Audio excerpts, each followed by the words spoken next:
saya juga termasuk orang yang paling keras untuk memberitahu kepada beliau jangan terlalu banyak naturalisasi dibawa ke dalam tubuh sepak bola Indonesia. Orang ini tak pantas tinggal di Indonesia. Hifni Hasan kritik keras program naturalisasi timnas Indonesia. Erick Thohir langsung bilang gini. Nah, sebelum lanjut, alangkah baiknya like dan subscribe dulu teman-teman. Agar kalian tidak ketinggalan info menarik lainnya tentang timnas Indonesia.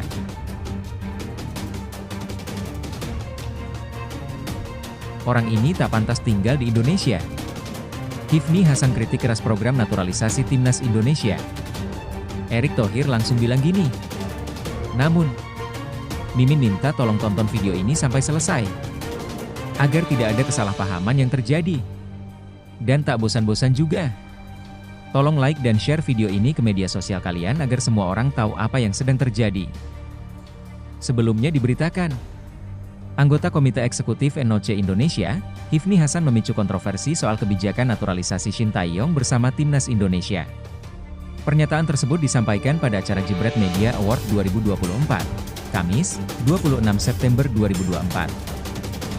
Hifni datang mewakili Ketua Umum NOC Indonesia, Raja Sabta Oktohari yang tidak bisa hadir. Dirinya langsung mengkritik belak-belakan kebijakan naturalisasi di depan pemirsa. Hifni Hasan mengkritik banyaknya pemain naturalisasi timnas Indonesia setelah diasuh oleh Shin Tae-yong. Pertama saya mau berbicara tentang Coach Shin Tae-yong. Jadi saya orang yang paling keras untuk masalah naturalisasi, kata Hifni Hasan mengutip dari Jebret Media. Saya coba memberitahu kepada beliau, jangan terlalu banyak pemain naturalisasi dibawa ke tubuh sepak bola Indonesia. Tambahnya, pernyataan tersebut memicu kontroversi di lini masa sosial media Indonesia. Warganet menyoroti kritik Hifni soal program naturalisasi yang perlahan membuahkan hasil buat timnas Indonesia. Nah, sebelum lanjut mendengar berita ini, buat para netizen, keluarkan satu kalimat pamungkas untuk menanggapi kabar ini. Menurut kalian, apakah kalian setuju dengan pernyataan Hifni Hasan yang menentang keras program naturalisasi PSSI di bawah Bapak Erick Thohir? Mengingat, sudah banyak sekali pemain naturalisasi di bawah asuhan Shin Tae-yong dan Erick Thohir, yang mana berdampak pada pemain lokal yang kesulitan menembus tim nasional Indonesia. Sebut saja Hugo Samir, Ronaldo Kuate, Hoki Caraka, dan yang terbaru adalah Arkan Kaka. Karir mereka di timnas Indonesia hilang bak ditelan bumi gara-gara naturalisasi. Atau justru, kalian tidak setuju sama sekali dengan pernyataan Hifni Hasan tersebut? Ayo teman-teman, berikan tanggapan kalian di kolom komentar. Bravo Timnas, Bravo STY, Bravo PSSI. Ayo Garuda, buktikan bahwa level kita sudah dunia. Buktikan bahwa kita adalah raksasa Asia. Tiket Piala Dunia harga mati. Di sisi lain, jangan lupa juga satu kalimat khusus untuk Shin Tae-yong yang sedang berusaha keras memajukan sepak bola Indonesia. Silahkan tulis di kolom komentar. Ayo terbang tinggi Garuda. Mari kita lanjut teman-teman. Sementara itu, NOC Indonesia atau Komite Olimpiade Indonesia tanpa menunggu waktu lama langsung menyampaikan klarifikasi. Klarifikasi tersebut disampaikan di akun Instagram resmi milik NOC Indonesia. Pihaknya menegaskan bahwa pernyataan dari Hifni Hasan tidak mewakili institusi atau organisasi NOC Indonesia. Komite Olimpiade Indonesia, NOC Indonesia, mengambil sikap atas kegaduhan yang terjadi usai pernyataan yang dilontarkan anggota Komite Eksekutif, Hifni Hasan di acara Jebret Media Award 2024 pada Kamis, 26 September 2024, ditulis keterangan NOC Indonesia. Pernyataan itu merupakan pernyataan pribadi dan tidak mewakili NOC Indonesia. Walaupun itu pernyataan pribadi, namun yang bersangkutan tidak pantas menyampaikan pendapatnya pada kesempatan tersebut. Karena beliau hadir mewakili Ketua Umum NOC Indonesia. Selanjutnya, NOC Indonesia menegaskan menghormati setiap langkah masing-masing anggotanya. PSSI dalam konteks ini adalah salah satu anggota NOC Indonesia. Komite Olimpiade Indonesia menegaskan menghormati program naturalisasi yang saat ini ditempuh oleh PSSI. Pihaknya bakal mengambil tindakan tegas sesuai peraturan di dalam organisasi. Namun, belum diketahui tindakan apa yang akan ditempuh NOC Indonesia kepada Hifni Hasan. NOC Indonesia memohon maaf atas tindakan yang bersangkutan terhadap Ketua Umum PSSI beserta jajarannya termasuk pelatih Timnas Indonesia, Shin Tae-yong, ditulis pernyataan resmi NOC Indonesia. NOC Indonesia senantiasa mendukung PSSI dalam pengelolaan organisasinya. Komite Olimpiade Indonesia akan melakukan langkah-langkah termasuk mengambil tindakan tegas terhadap yang bersangkutan sesuai ketentuan konstitusi organisasi, ditambah keterangan tersebut. Bikin merinding. Kepada media Korea Selatan, Shin Tae-yong tebar ancaman ke Bahrain dan Cina. Nah, seperti biasa teman-teman, sebelum lanjut mendengar berita kedua ini, buat para netizen, keluarkan satu kalimat pamungkas untuk menanggapi kabar ini. Silahkan tulis di kolom komentar. Mari kita lanjut teman-teman. Pelatih Timnas Indonesia Shin Tae-yong menebar ancaman kepada Bahrain dan Cina jelang laga lanjutan kualifikasi Piala Dunia 2026 zona Asia. Timnas Indonesia akan menghadapi laga ketiga dan keempat grup C kualifikasi Piala Dunia 2026 zona Asia dengan melawan Bahrain dan Cina. Skuad Garuda dijadwalkan melawan Bahrain pada laga ketiga di Bahrain National Stadium, Riffa, pada 10 Oktober 2024. Kemudian laga keempat grup C melawan Cina akan berlangsung di Qingdao Youth Football Stadium, Qingdao, pada 15 Oktober 2024. Untuk menghadapi dua laga ini, tim Merah Putih memiliki modal yang bagus. Tim asuhan Shin Tae-yong telah mengemas 2 poin seusai menahan imbang Arab Saudi dan Australia. Setelah mengemas 2 poin ini, tentu Timnas Indonesia ingin meraih hasil maksimal dalam laga selanjutnya. Jelang melawan Bahrain dan Cina, pelatih asal Korea Selatan tersebut dengan jelas menargetkan 3 poin penuh dari masing-masing lawan. Hal ini karena Jae Izzes dan kawan-kawan ditargetkan untuk bisa finish di posisi ketiga atau keempat klasemen grup C kualifikasi Piala Dunia 2026 zona Asia. Oleh karena itu, agar bisa mewujudkan target tersebut, Timnas Indonesia menargetkan kemenangan. Shin Tae-yong mengatakan bahwa menargetkan kemenangan melawan Bahrain dan Cina itu merupakan target realistis. Ini karena saat ini Timnas Indonesia menempati posisi ke-129 ranking FIFA, sementara Bahrain saat ini berada di posisi ke-76, dan Cina menempati ranking ke-91. Menurut Shin Tae-yong, menargetkan kemenangan dari Bahrain dan Cina itu realistis dibandingkan meraih poin penuh dari Jepang atau tim lain. Hal ini karena Timnas Indonesia bergabung dalam grup C yang dihuni oleh tim-tim kuat seperti Jepang yang berada di posisi ke-16, Australia, 25, dan Arab Saudi di peringkat ke-56. Walaupun dalam laga melawan Australia dan Arab Saudi, skuad Garuda meraih 1 poin, namun dalam laga terdekat, Shin ingin membawa Rizky Ridho dan kawan-kawan meraih kemenangan. Mantan pelatih Timnas Korea Selatan di Piala Dunia 2018 tersebut mengatakan bahwa apabila memiliki tujuan, tim harus bisa mewujudkannya. Saya pikir jika Anda menetapkan tujuan, Anda harus lakukan yang terbaik. Impianmu pasti akan menjadi kenyataan, ujar Shin Tae-yong sebagaimana dikutip dari media Korea Selatan isplus.com, Sabtu, 28 September 2024. Saya tidak ingin memberi tekanan pada pemain dengan mengatakan sesuatu yang tidak realistis, jadi saya targetkan menempati posisi ketiga atau 4, diucapnya. Kepada media Korea Selatan ini, pelatih berusia 53 tahun tersebut secara tak langsung menebar ancaman kepada Bahrain dan Cina. Hal ini karena tujuan tim Merah Putih jelas, yakni bertekad meraih kemenangan di kandang Bahrain dan Cina nantinya. Dengan meraih kemenangan lawan Bahrain dan Cina, langkah Timnas Indonesia juga akan lebih mudah untuk finish di posisi ketiga atau keempat grup C. Ragnar Oratmangun dan kawan-kawan minimal harus mengemas 15 poin apabila ingin melaju ke putaran selanjutnya. Sehingga kemenangan melawan dua tim ini bisa menjadi modal bagus bagi skuad Garuda. Oleh karena itu, kepada media Korea Selatan, Shin Tae-yong belak-belakan bahwa ia bertekad meraih poin penuh saat melawan Bahrain dan Cina, baik dalam laga tandang maupun kandang. Tujuannya adalah untuk merebut poin lawan Bahrain dan Cina. Kata Shin Tae-yong, jika kita mengejar kedua tim ini, kita bisa dengan mudah masuk ke posisi 3 atau 4 besar klasemen grup C, tegasnya. Juru taktik asal negeri ginseng itu mengakui bahwa menghadapi putaran ketiga ini menjadi tantangan berat untuknya. Apalagi Timnas Indonesia dalam putaran ketiga ini menjadi salah satu tim yang tak diunggulkan karena menempati ranking FIFA yang rendah dibanding tim lain di grup C. Namun, Shin Tae-yong sejak awal tak ingin menyerah dan terus menjaga asa skuad Garuda. Untuk itu, mereka menargetkan posisi ketiga atau keempat klasemen grup C, dengan harapan bisa berjuang kembali di putaran keempat kualifikasi Piala Dunia 2026 nantinya. Bikin nangis publik tanah air. Pengakuan jujur wonderkid Timnas. Demi Timnas U20 Indonesia, Jens Raven tak pikirkan cedera saat lawan Timor Leste. Nah, seperti biasa teman-teman, sebelum lanjut mendengar berita ketiga ini, buat para netizen, keluarkan satu kalimat pamungkas untuk menanggapi kabar ini. Silahkan tulis di kolom komentar. Mari kita lanjut teman-teman.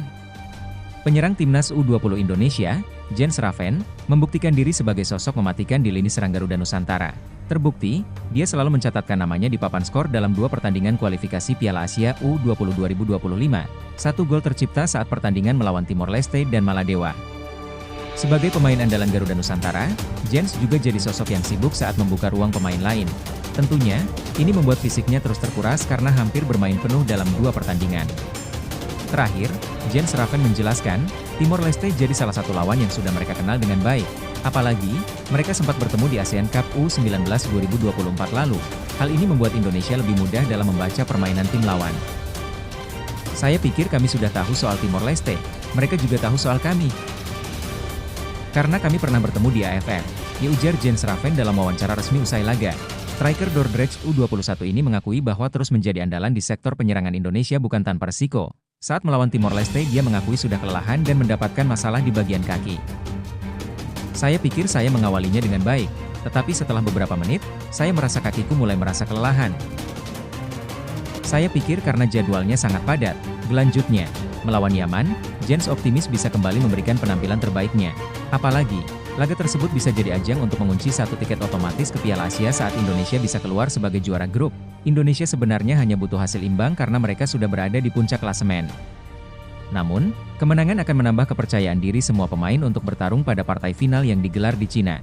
Selain itu, mereka akan membalas dukungan dari supporter yang selalu hadir dengan mendapatkan hasil maksimal.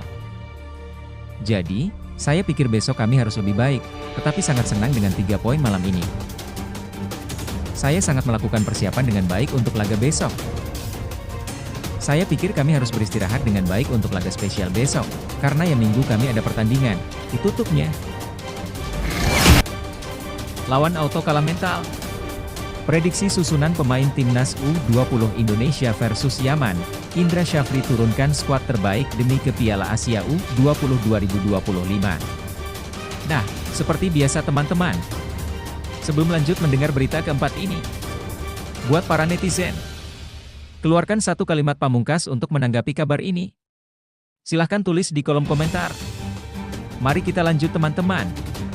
Timnas U20 Indonesia akan melawan Yaman pada laga terakhir grup F kualifikasi Piala Asia U20 2025 di Stadion Madia, Senayan, Jakarta Pusat, Minggu, 29 September 2024. Pelatih Timnas U20 Indonesia, Indra Syafri, diyakini akan menurunkan skuad terbaiknya untuk melawan Yaman. Laga melawan Yaman sangat krusial bagi Timnas U20 Indonesia. Jika Timnas U20 Indonesia bermain imbang atau menang melawan Yaman, maka sudah dipastikan Garuda Nusantara lolos ke Piala Asia U20 2025. Saat ini, Timnas U20 Indonesia berada di puncak klasemen sementara grup F dengan mengemas 6 poin. Sebelumnya, Timnas U20 Indonesia menang 4-0 atas Maladewa dan membungkam Timor Leste dengan skor 3-1. Adapun Yaman juga memiliki 6 poin dan duduk di posisi kedua grup F. Yaman berhasil menang 3-1 atas Timor Leste dan menekuk Maladewa dengan skor 3-0. Posisi Timnas U20 Indonesia berada di atas karena unggul selisih 1 gol dengan Yaman, meski hanya membutuhkan hasil imbang. Indra Syafri tidak mau, mantan pelatih Bali United itu menginginkan anak-anak asuhnya bisa menang atas Yaman. Saat ini, Indra Syafri sudah meminta pasukannya untuk melupakan kemenangan atas Maladewa dan Timor Leste. Target utama kami harus bisa memenangkan pertandingan melawan Yaman. Ya memang ada plan B yaitu minimal imbang.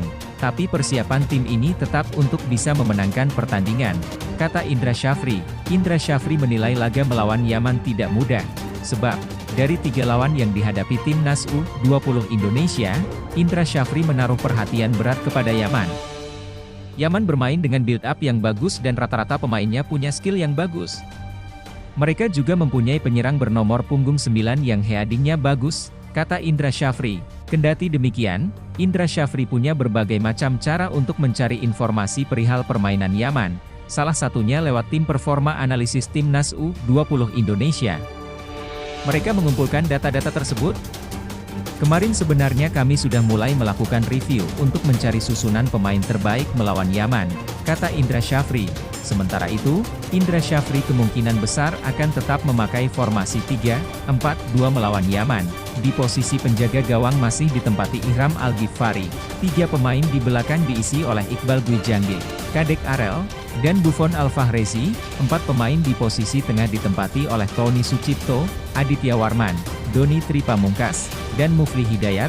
3 pemain depan diisi oleh Rizky Afrizal, Jens Raven, dan Aryansyah Abdul Manan. Pertandingan Timnas U20 Indonesia versus Yaman disiarkan secara langsung oleh SCTV pada pukul 19 WIB. Berikut prediksi susunan pemain Timnas U20 Indonesia versus Yaman.